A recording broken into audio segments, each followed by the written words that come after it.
Hello everyone, welcome to Coffee Cup Enlightenment. Today's video is going to be about, not too sure yet, we'll make the title up later. Well, it's kind of going to be about how to undo the past, I guess. The recurring past that comes back with anniversaries, and this is sort of a little bit of what I learnt about in Scientology when I visited them just a few times in my life, and I brought a couple of videos of theirs, and they call it psychosomatic illness, and psychosomatic illness was a very good example of how they describe it. Was they made a video on it, and it showed a scenario of a convenience store being robbed, and there was probably about 3 customers and the shop attendant in the store, and the camera shows each person's interpretation of the experience. So one person's sort of in the fetal position on the ground. Another person's just standing up like a stunned mullet, and then the third customer is like a bikie, this big bikie guy, and he's buying beer in the fridge because it's in America you can buy beer at their convenience store, and he's looking across over at the person robbing the store, and he's like, and so his interpretation was nothing. So what governs this sort of trapped, I guess you can call it, trauma of the past that keeps, and then I should say, so we've got different experiences, 3 different experiences, but what governs these experiences is ultimately whether our ego is interpreting the experiencing or not. Whether it's participating in its interpretation through its judgments and the resistance of what is or not. Another good example of this is, I guess, is like the television show Jackass, and that's probably a bit of an extreme example, but really what that shows about is people that aren't having so-called trauma experiences, but they're not. The goal of the show is almost like to not involve the ego experience, and to laugh about it, and really go to the extreme. Really, it's almost kind of like an enlightenment practice where you really push the limits of so-called trauma experiences. And mock them to the point where it can almost in some way create an enlightenment experience from that, because you're just mocking every ability of what normally the ego would love to use as a way of interpretation and creating an experience and locking a sensation into the body, and that's not happening in that show. So what actually happens is it does. This is sort of like an interpretation of Scientology as well. Is that once that interpretation is sort of made, and really what causes that interpretation is you're identifying with the ego, because ultimately reality on its own is somewhat neutral. It's effortless and peaceful.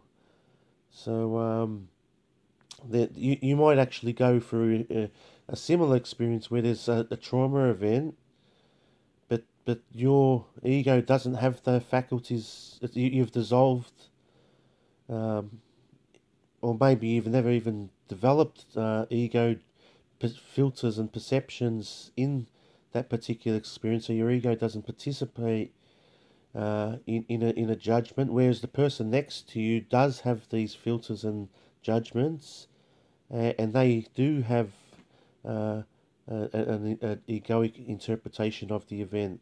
So there's two people in the same room, you and someone else. You don't have the egoic filters. They do have the egoic filters. They create a traumatic experience that gets stored in the past. For you, you found it funny. And so the difference between the event is not the event. It's the egoic interpretation of the event, and ultimately whether you're identified with your ego amidst the event. So then, what this video can then do is, with the power of mindfulness, whenever you get the anniversary pop up, so Scientology sort of explains that you might start to develop a bit of a body element, like a bit of a limp, or sore shoulder. That sort of relates to that past. So for me now, currently the last few days I've had a bit of a stiff neck. And when I was in about year 7, it was at high school, which is the first year level of high school. So I was probably about, I don't know, maybe 13 years old or something. But I had a school friend, and he was here. He had a bit of karate experience, and did something where, he triggered. There was a trigger going off. I don't know. I think I might have done something that triggered. And we're in where the locker area was, and it was like polished vinyl hard floor. And I don't know, did something and didn't even. I found it funny. I didn't even see, something that was offending, but that for his ego it was offending. So he grabbed me in a headlock and sort of flipped me over his hip, and I landed on my back on the hard vinyl floor. And it sort of cracked my neck, and caused a bit of tear in the neck. And then as I was, I think the first interpretation was it was a bit funny that he'd done this, even though he cracked my neck. And but then he still had me in the headlock, and he started squeezing on it and tearing the severed neck even more.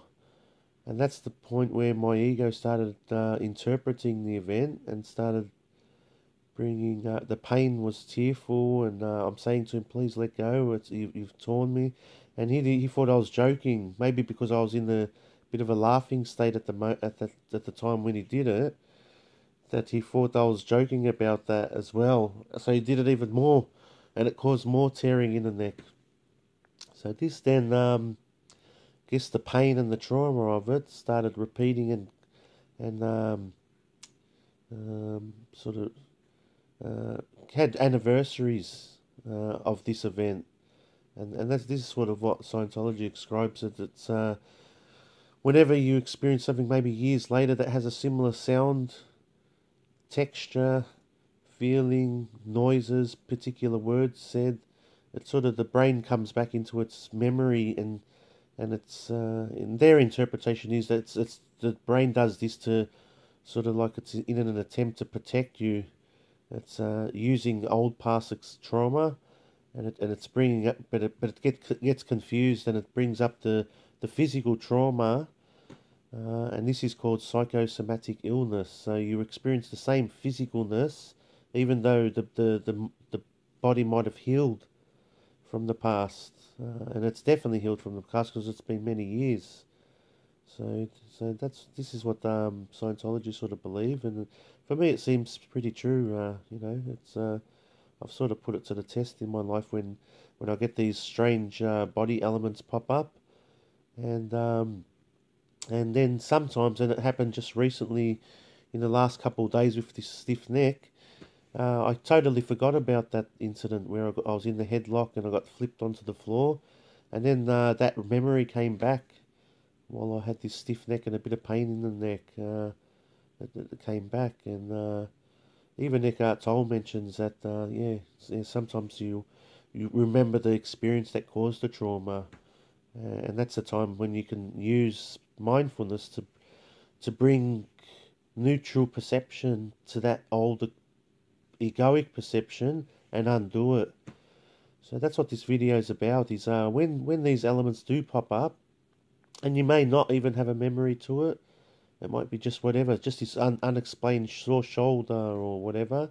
Whatever it is, bring a smile to it, which is uh, a perception that doesn't have egoic filter in it. Um, because that saying, turning molehills into mountains, really is what this video is about as well. Is where what's turning molehills into mountains is our ego. And we've all had unlimited experiences where you might have been on one end or the other end, where people say, "How can you have this perception? What's?" Some people might say, "What's wrong with you? I don't understand. It's just a little thing. Why are you making a big deal out of it?" But of course, that's because the ego's involved, and it must make a big deal out of it because that's what egos do.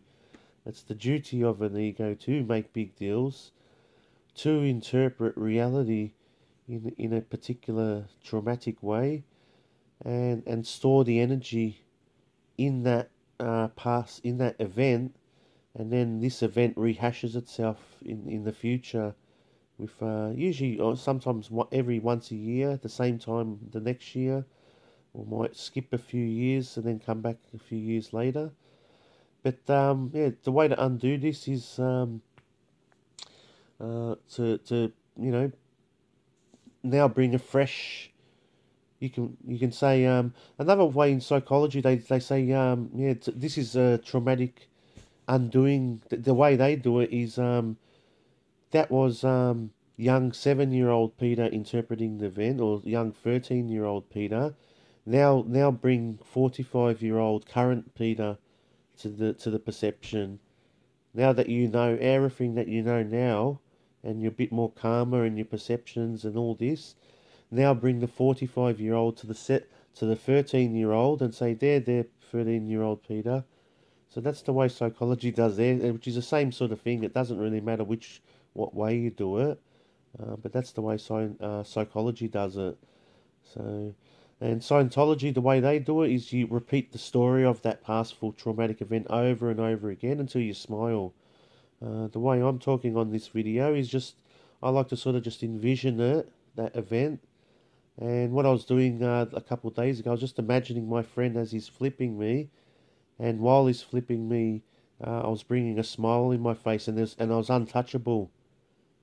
So I had this beautiful, and it wasn't just a smile. I felt the peacefulness of that smile, and I felt the untouchableness. And then I imagined him even larger and bigger, and he's just flipping me, and I'm just imagining myself as untouchable, and I'm even like rubber. I'm made out of rubber, and as I went into this filter and perception, and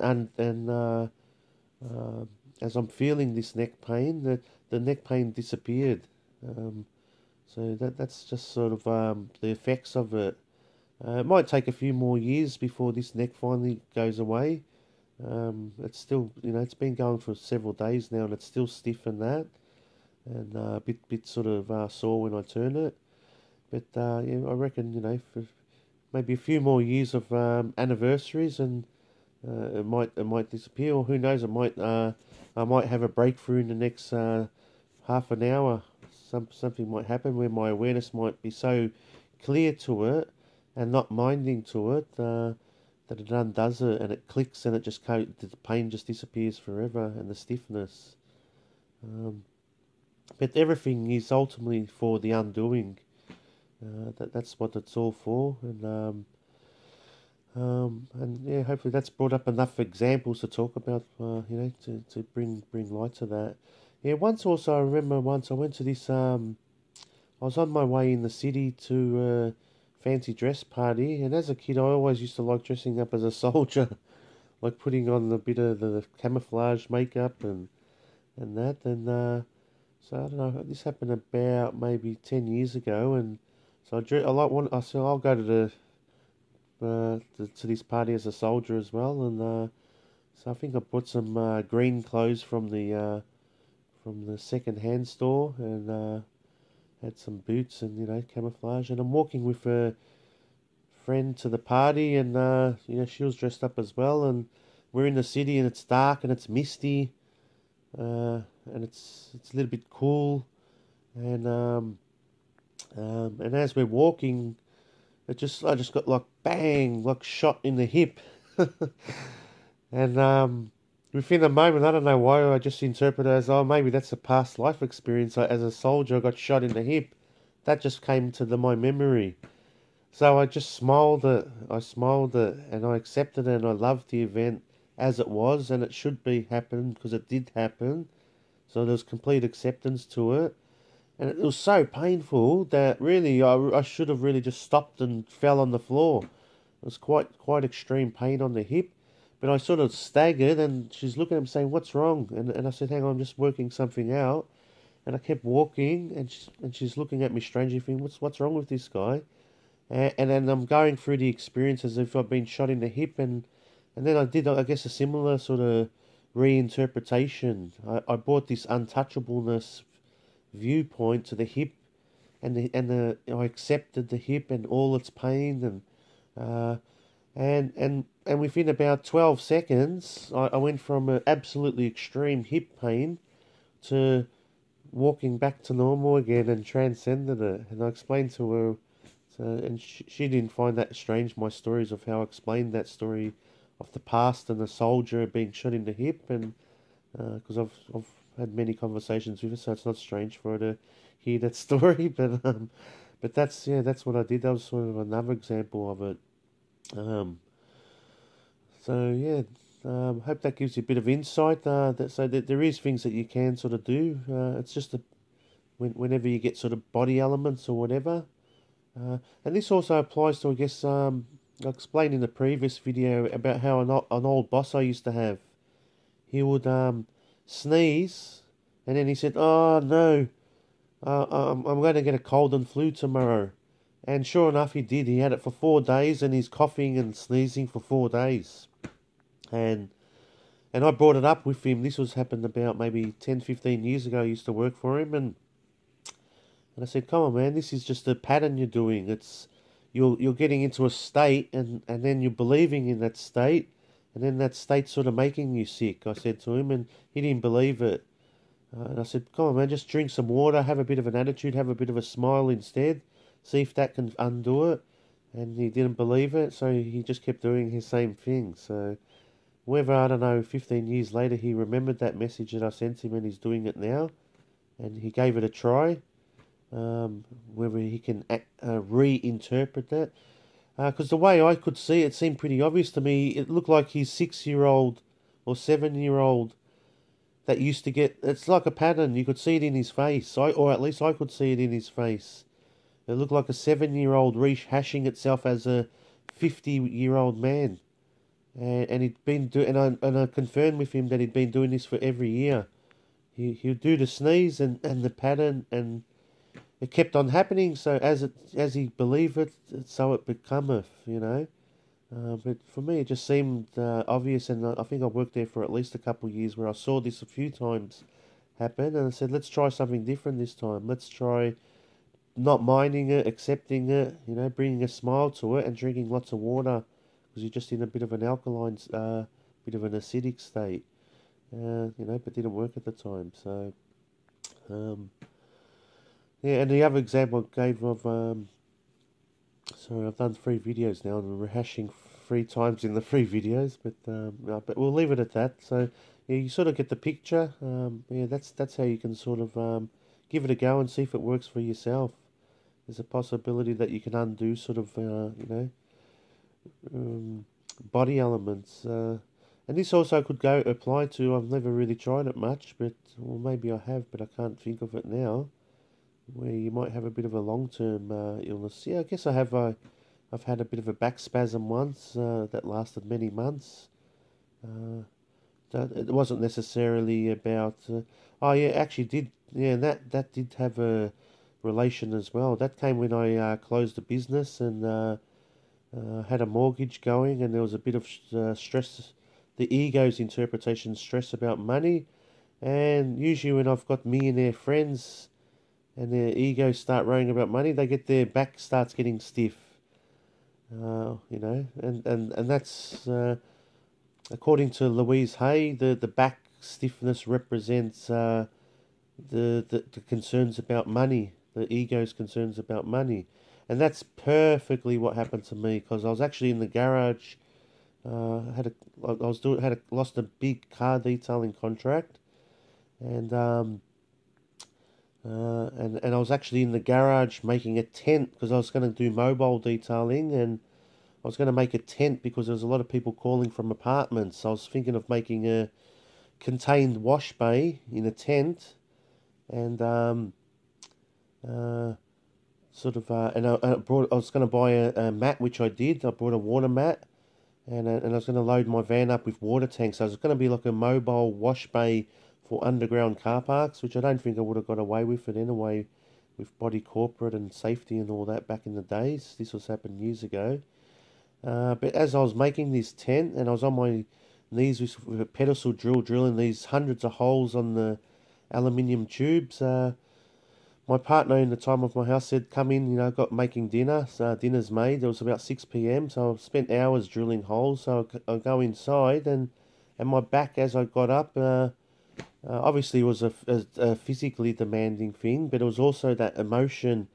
My ego was just cultivating fear and anxiety. Oh, I've got the mortgage to pay and blah, blah, blah. And then all of a sudden, a very fit guy, bang, my back went into an S-shaped spasm. And then that's how it stayed for about 7 months. And then to compound it more, the partner left, and I had to sell the house, and the house didn't get nothing left. There was nothing left on it, and but through that experience, I guess I sort of did the same. For me, it made sense, according to the Louise Hayes analogy. Egoic fear about money represents money, so I tried to not mind living in poverty for many years, not mind living with very little money for many years, and that greatly helped. I never really had, I only had a couple anniversaries of the spasm, but then when I did see this sort of like a spiritual doctor, he did some sort of, I don't know, it might have been some Reiki or something, where he sort of put his hands, like I was laying on my stomach, and he sucked up the negative energy or something, and that's it. That was the end of it. Never had a really a rehash of it ever again after that. But the way he said, I said, I go, you into spirituality and that, and he had all these paintings of like spiritual paintings. He goes, nah, I'm a scientist. I'm into science. So, but he come from a place called Confest. I was referred to him by a lady that met him at Confest, which is like a spiritual event, or could be interpreted as a spiritual event. But he just said, nah, I'm a scientist. I'm not into all that stuff, all that woo woo stuff or whatever. But I think, and that might have even been part of his way to make healing. I don't know. He was sort of acting like a science, like he was saying. He had a very good interpret. He'd been doing like 30 years of back treatment. He was a skeletal, musculoskeletal doctor or something. But he had a very good interpretation as well that is similar to this video. He's saying that the brain rehashes the past. So this was his interpretation of what he's seen over 40 years. And it starts bringing this event back, similar to what I was saying before, how Scientology believed. And what you're going to do is that, so what then he would do as a treatment, he would push on the spine, and he'll get to the vertebrae that made the pain. So this is what he did to me. Which was L3 or whatever, L4. And then he pushed on, and he goes, now what we're going to do as I'm lying on my stomach, he goes, I want you to breathe. And he pushed on, and he goes, what level of pain out of 1 out of 10? I would say it was I'm feeling number 7 pain now as you're doing that. He goes, okay, we'll just keep it at number 7 then. And then he's keep pushing it, and for about 3-4 minutes, he's saying, I want you to sort of just keep breathing. He says, what it is the brain is thinking you're having the same reaction again, so it's pushing the pain back again. And what we're doing is we're undoing it. So he was doing the same method. But what he was also doing is, which he didn't tell me he was going to do, was do this breathing himself. and it's like he's sucking the negative energy out for me and helping me out. And then he said to me at the end of the session, he goes, "You'll never have that again," and it's true, it never happened. And he only charged like $40, but he's retired now. I had some people that I knew that had back problems, and I wanted to refer them to him, but unfortunately he's retired now. I went to his office. The other tenants in the building said he's not there anymore, and I've got no way of contacting him anymore. But yeah, he was a very good doctor. Not only did he, I guess, have a scientific and a spiritual approach to things, and he'd been doing it for many, many years, but he did it quickly and cheaply. It was only $40. Yeah, that's all I need, and that's it. And he was very assertive, and I think that assertiveness also helped as well, kick the ego out of its way. And that's why I think he said, no, I'm not into spirituality, I'm into science. And he had a very stern attitude about that, and quite a defensive sort of attitude about that. But I think that was part of the visual as well. The goal of healing is to really get people on board, to not going to those, maybe he could sense I was going into sort of a pattern that maybe might have prolonged the by me talking about spirituality or something. But that's just, it's sort of what I sort of interpreted it as. But yeah, so he had the same sort of method really. So it's not just I've had this, it sounds true for me from what Scientology said, and but I've had the experience of it and the way it seems real. But I guess, some parts of this is also, some people might say this is just the power of belief. And that's another example, I guess, and really the power of belief is really, again, that's another example you could use it is undoing the ego. Because the ego is based on thoughts and beliefs. So if you create such a great experience, a perception for someone that affects their interpretation and beliefs, then that can help undo it. So that's another example. So one extreme example was apparently some doctors operated on people that had knee surgery, knee reconstruction, and they got 100 people that had knee reconstruction, and half the people they did the knee, I think it was divided into thirds. Half the people, or third of the people, they did knee reconstruction, the normal procedure. Another 1/3, they made an incision, had a cup of tea, waited a bit of moment, and then while they're under anaesthetic, and then sewed them back up. And the other third, I think, was very similar. They stitched them up, maybe did half the operation and stitched them back up. And then the results of the 100 people were all the same. So it didn't matter whether they completed the operation, whether they didn't even touch, they only made an incision, or they did the full operation. The results of the belief of what happened, actually all the results were the same. So people actually experienced healed knees. The function returned back in the knee, even though the nothing actually happened on some of the people. So that's the power of belief. But really, yeah, as mentioned, it's the same sort of thing, what's been talked about here. As you thinketh, so you becometh. As you believeth, so you becometh. And, many others, there's many sort of quotes in the Bible that sort of talk about this as well. So, thank you, everyone. Yeah, have a good day or night. See ya.